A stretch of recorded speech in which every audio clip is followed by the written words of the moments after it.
السلام علیکم ورحمۃ اللہ وبرکاتہ۔ الحمد للہ رب العالمین، والصلاة والسلام على اشرف الانبیاء والمرسلین وعلى آلہ واصحابہ وذریاتہ اجمعین، اما بعد۔ قال الله تبارك وتعالى في كتابه المجيد والفرقان الحميد: أعوذ بالله من الشيطان الرجيم، بسم الله الرحمن الرحيم. ولو أن أهل القرى آمنوا واتقوا لفتحنا عليهم بركات من السماء. وقال تعالى في مقام آخر: ولا تهنوا ولا تحزنوا وأنتم الأعلون إن كنتم مؤمنين. وقال تعالى في موضع آخر: إن الله وملائكته يصلون على النبي يا أيها الذين آمنوا صلوا عليه وسلموا تسليما. اللهم صل على سيدنا شفيعنا حبيبنا مولانا محمد وبارك وسلم. اللهم نور قلوبنا بالقرآن وزين أخلاقنا بالقرآن وأدخلنا الجنة بالقرآن ونجنا من النار بالقرآن. محترم بزرگوں، نوجوان ساتھیوں اور عزیز بچوں، اللہ رب العالمین کا احسان و کرم ہوا کہ اللہ رب العالمین نے ہمیں اور آپ کو اللہ کے مقدس گھر میں جمع ہونے کا توفیق نصیب فرمایا، اور اللہ رب العالمین نے ہمیں اور آپ کو یہ موقع فراہم کیا کہ ہم اور آپ اللہ کے سامنے سجدہ کر کے اللہ کا شکر ادا کریں۔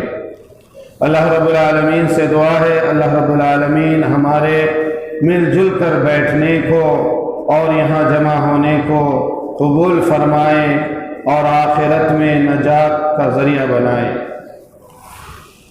حضرات، آج کا موضوع ہے مسلمانوں کی ذوب و حالی اور اپنا جائزہ۔ اللہ رب العالمین نے قرآن کریم کے اندر بے بہا آیتیں نازل فرمائیں، 6666 آیتیں قرآن مجید کے اندر نازل فرمائیں، اور ہر آیت کا مطلب اور مقصد جو ہے وہ ہم سے اور آپ سے جڑا ہوا ہے۔ بنین و نو اور بنین انسان کو اللہ رب العالمین نے ہدایت کے واسطے یہ قرآن عطا فرمایا۔ تو انسانی زندگی اچھے اور برے تاثرات سے متاثر ہوتی رہتی ہے۔ سماج کے اندر اچھے مواد بھی ہیں، برے مواد بھی ہیں۔ انسان کو جیسے مواد کی ہوا لگ جائے، یعنی ان کا اٹھنا بیٹھنا اگر برے مواد کے ساتھ ہے تو برا بن جاتا ہے، اور اچھے مواد کے ساتھ اگر اٹھنا بیٹھنا ہے تو اچھا بن جاتا ہے۔ یہ ہماری اور آپ کی سوچ ہے، لیکن اللہ رب العالمین کا عظیم قدرت ہے کہ اللہ رب العالمین نے برائی کے اندر سے اچھی اچھی چیزوں کو پیدا فرمایا۔ اگر آپ غور کریں تو کمل کا پھول جو ہوتا ہے وہ گوبر میں کھلتا ہے،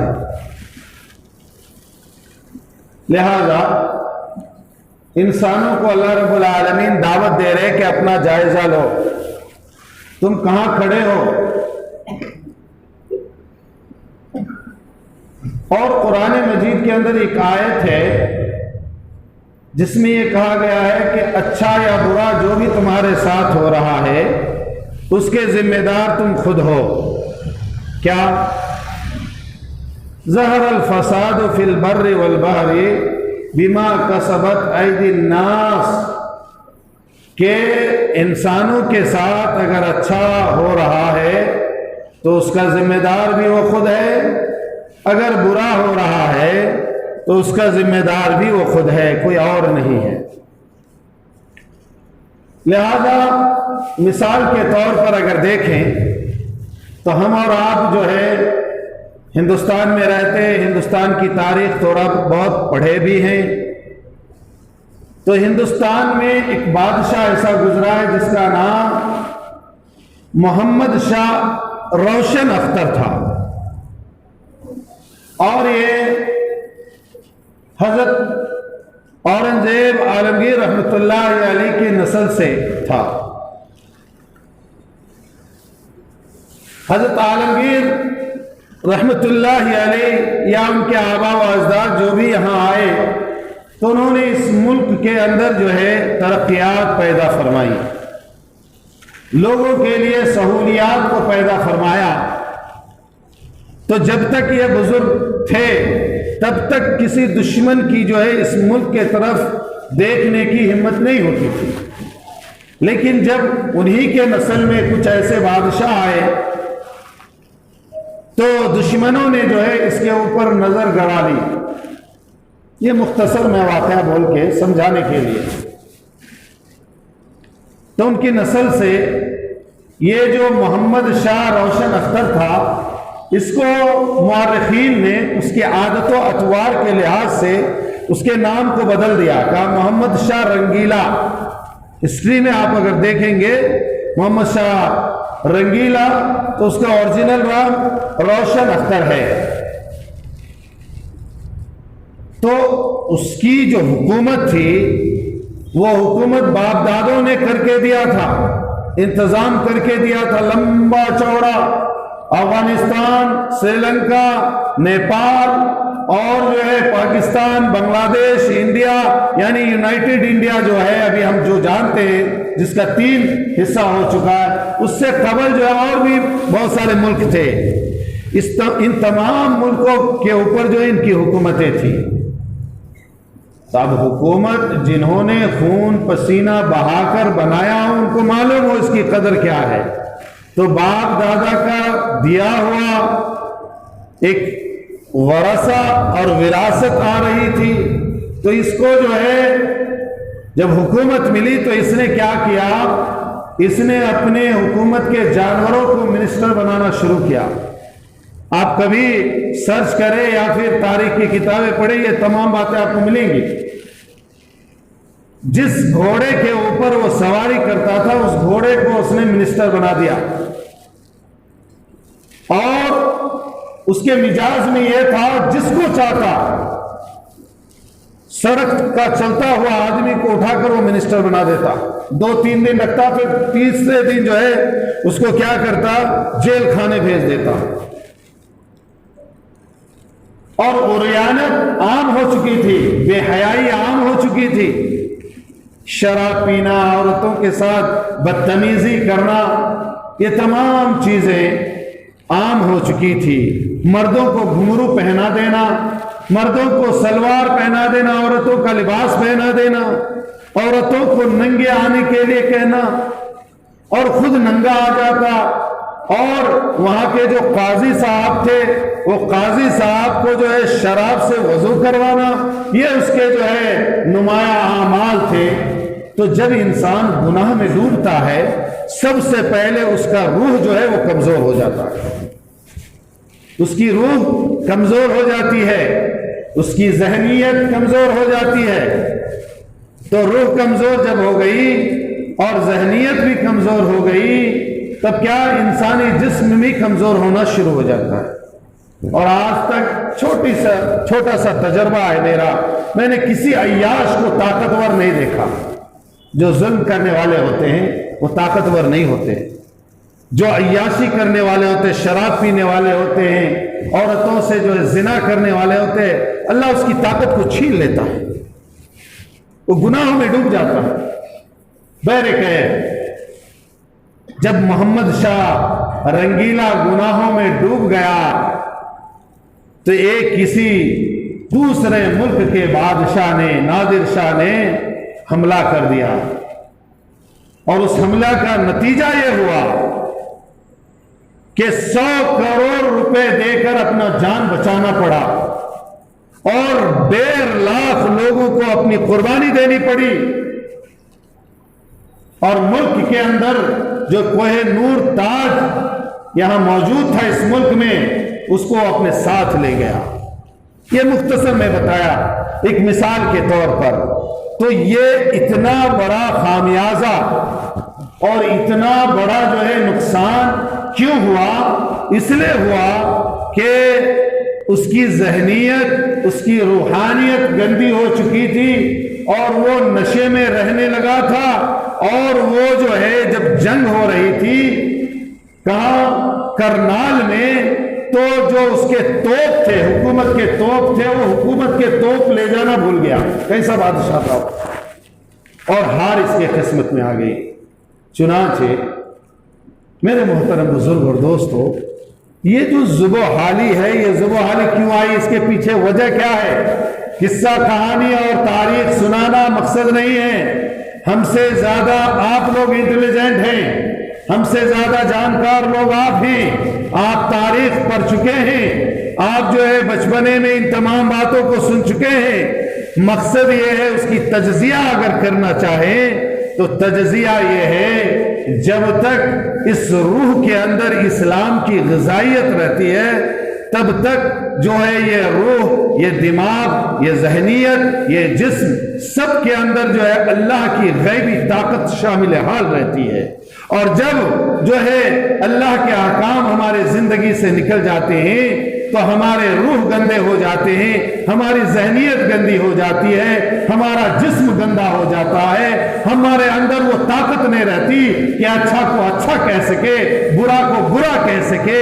اس لیے جو ہے حرام اور حلال کر کے اندر جو ہے جو تمیز ہے، جو فرق ہے، ہم بھول جاتے ہیں۔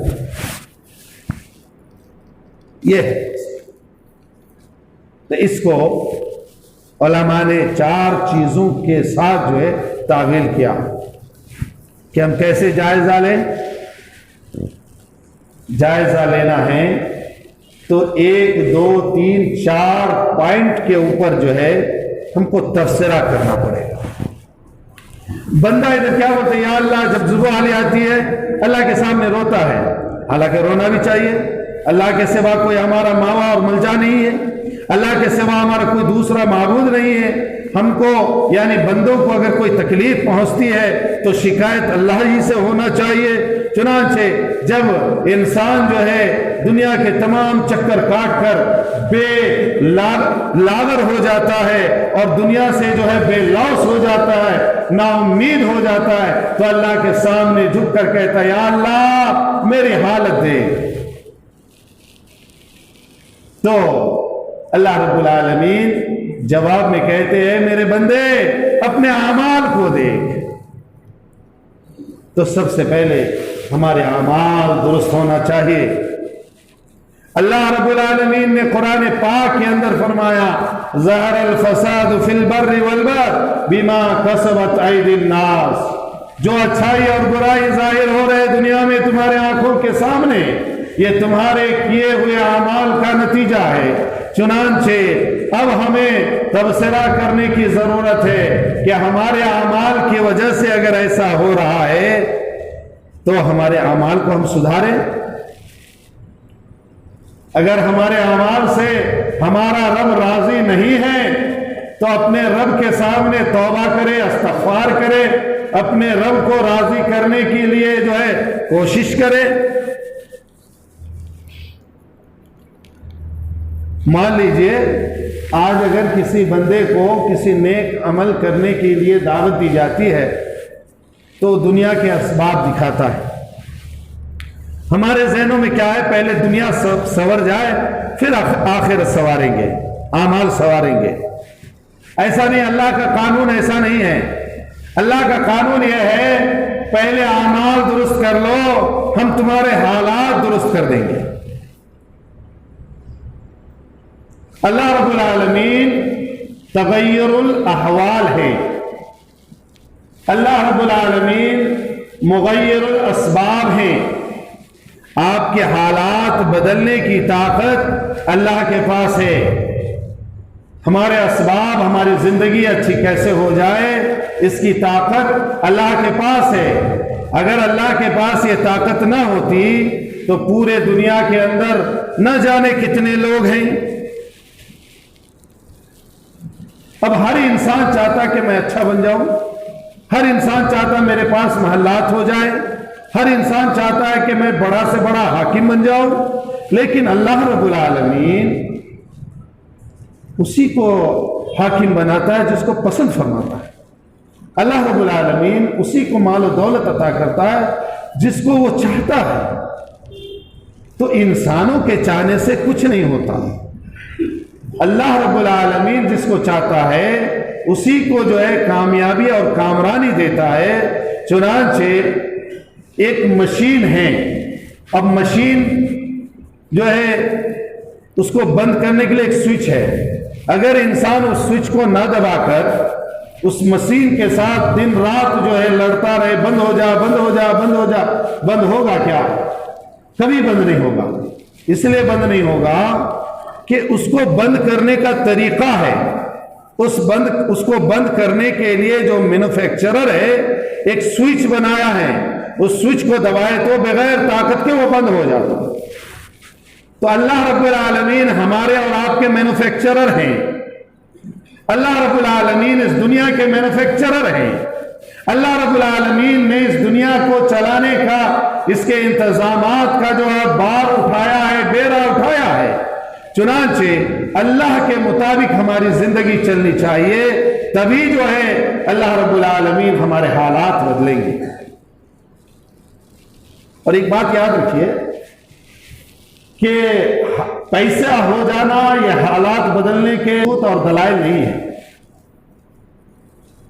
کچھ لوگ آپ کے آگے پیچھے ہو جانا یہ دلیل نہیں ہے کہ آپ کو اللہ نے عزت دی ہے یا آپ کو بے عزت کر رہا ہے۔ آپ کا ادب و احترام ہو رہا ہے نہیں ہو رہا، آپ اس کو ڈیسائیڈ نہیں کر سکتے۔ اس کا ڈیسائیڈ کرنے والا اوپر اللہ رب العالمین بیٹھا ہوا ہے، وہ دیکھ رہا، اگر آپ کو وہ پسند ہے تو پھر ٹھیک ہے، ورنہ آج دیکھیے بڑے بڑے ظالم آگے پیچھے 100 باڈی گارڈ لے کے گھومتے ہیں، سب کے پاس رافل ہیں، لیکن انسان اس کو پسند نہیں کرتے، عام انسان اس کو پسند نہیں کرتے، بددعائیں دیتے ہیں۔ نہ جانے کتنے لوگوں کو انہوں نے قتل کروایا ہے، نہ جانے کتنے لوگوں کے گھروں کو لوٹا ہے، کتنے بہنوں کی عزتوں کو تار تار کیا ہے۔ تو یہ آگے پیچھے لوگ ہونا اور پاکٹ میں پیسہ ہونا یہ عزت کی دلیل نہیں۔ عزت اور احترام آپ کے پاس ہے یا نہیں ہے، وہ اللہ کے حکم کے مطابق اگر آپ چل رہے ہیں تو پتہ چلے گا۔ تو ہماری زندگیوں میں ہمارے اعمال کو درست کرنا ہے۔ دوسری چیز ہے کہ آخرت کی فکر کریں۔ آخرت کی فکر اگر ہم کریں گے تو اللہ رب العالمین ہماری دنیا سنوار دے گا۔ یہ دنیا آخرت کا نمونہ ہے۔ کیا پڑھتے ہیں ہم لوگ دعا میں، کیا مانگتے ہیں؟ ربنا آتنا فی الدنیا حسنۃ وفی الآخرۃ حسنہ۔ اے اللہ، اے ہمارے پروردگار، اے ہمارے رب، آپ ہمیں دنیا میں بھی عزت عطا فرمائیے اور آخرت میں بھی عزت عطا فرمائیے۔ تو یہ دنیا جو ہے وہ آخرت کا نمونہ ہے، لیکن نمونہ جو ہے وہ چھوٹا ہوتا ہے ہر چیز کا۔ کوئی بھی سامان آپ بیچنے جائے مارکیٹ میں، بولے بھائی سیمپل بھیجو، پہلے دیکھیں گے اچھا ہے ٹھیک ہے خراب ہے کیا ہے۔ تو یہ دنیا جو ہے یہ آخرت کا نمونہ ہے۔ اب یہ نمونہ جو ہے اس کو ختم ہونا ہے، لیکن آخرت جو ہے وہ اصل ہے، وہ ہمیشہ ہمیشہ کی زندگی ہے، وہ ختم ہونے والی زندگی نہیں ہے۔ چنانچہ آخرت کے بارے میں جب ہم فکر کریں گے تو اللہ رب العالمین ہماری زندگی سدھاریں گے۔ اس کی مثال کیا ہے؟ اس کی مثال یہ ہے کہ صحابہ کرام کی زندگی کو ہمارا دیکھیں۔ صحابہ کرام کے پاس کیا تھا؟ جب مہاجرین مکہ ہجرت کرتے ہوئے، مکہ کو چھوڑتے ہوئے مدینہ منورہ پہنچے تو مدینہ والوں نے جو ہے گلے لگا لیا۔ مہاجر کس کو کہتے ہیں؟ گھر بار چھوڑنے والے کو، اور انصار کس کو کہتے ہیں؟ مدد کرنے والے کو۔ تو یہ گھر بار چھوڑ کر گئے تو وہاں پر جو ہے انصاریوں نے، مدینہ کے رہنے والوں نے تمام مہاجرین کو گلے لگایا اور یہاں تک کہ اپنے مال و دولت میں سے حصہ دے دیا۔ یہ دین کی محبت تھی۔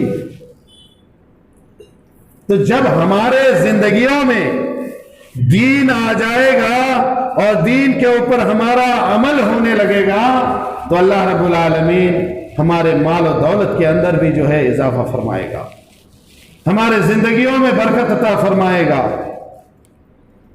حضرت انس رضی اللہ تعالی عنہ سے روایت ہے، وہ خود راوی بھی ہیں اور اس حدیث کو نقل کرنے والے بھی ہیں۔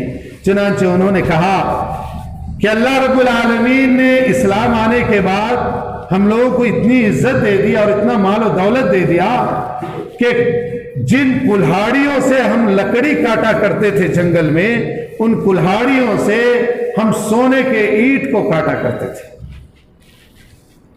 آج بھی دنیا کا اگر آپ تجزیہ کریں تو صحابہ کرام جہاں جہاں گئے ہیں وہاں وہاں سونے کے کان نکل رہے ہیں، وہاں وہاں جو ہے پیٹرول نکل رہا ہے، ڈیزل نکل رہا ہے، یہ تمام چیزیں ہیں۔ تو اللہ رب العالمین نے عزت سے ہمکنار کیا۔ اور جب ہم آخرت کی پرواہ کرتے ہیں، آخرت کے بارے میں سوچتے ہیں، تو اللہ رب العالمین ہمیں دنیا میں بھی عزت دیتا ہے۔ ایک مرتبہ ہارون رشید بڑا بادشاہ، تو بادشاہ اپنے محل سے نیچے دیکھ رہا تو دیکھا کہ حضرت امام ابو یوسف چلے جا رہے ہیں اور پیچھے پیچھے جو ہے وہ دو شاگرد ہیں اور بھی بہت سارے لوگ ہیں۔ تو امام ابو یوسف جب اپنے نالین کو اتارا یعنی چپل کو اتارا تو دونوں شاگرد جو ہے وہ لڑنے لگے کہ چپل میں لے جاؤں گا، حضرت کی چپل جو ہے میں اٹھاؤں گا۔ اور بعد میں جو کچھ لوگ آئے تو وہ بھی آپس میں لڑ رہے تھے۔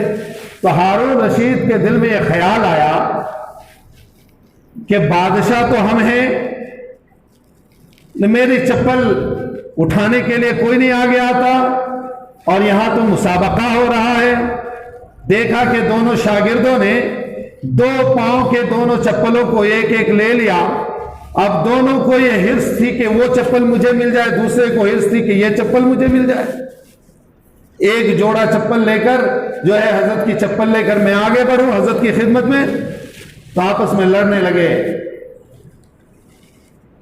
تو حضرت امام یوسف نے کہا رحمت اللہ علیہ، کہا کہ لڑو مت، اس کو جو ہے کسی رومال میں باندھ لو۔ تو دونوں شاگرد کے پاس رومال تھے، سر سے رومال اتارا اور جو ہے دونوں نے جو ہے اپنے اپنے چپلوں کو اس میں، حضرت کے چپلوں کو اس میں رکھا اور دونوں رومال کے کونوں کو پکڑ کر جو آگے بڑھنے لگے۔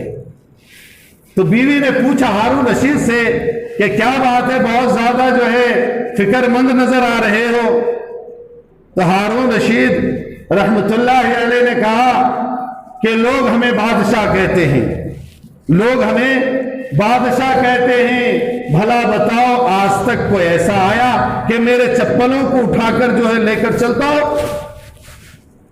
تو اللہ رب العالمین جب ہم دین پر چلتے ہیں تو ہمارے دین پر چلنے کی وجہ سے جو ہے ہمارے اندر جاہ و جلال پیدا کر دیتا ہے، اور وہ جاہ و جلال عزت کا بھی باعث بنتی ہے اور وہ جاہ و جلال جو ہے وہ خوف کا بھی جو ہے باعث بنتی ہے۔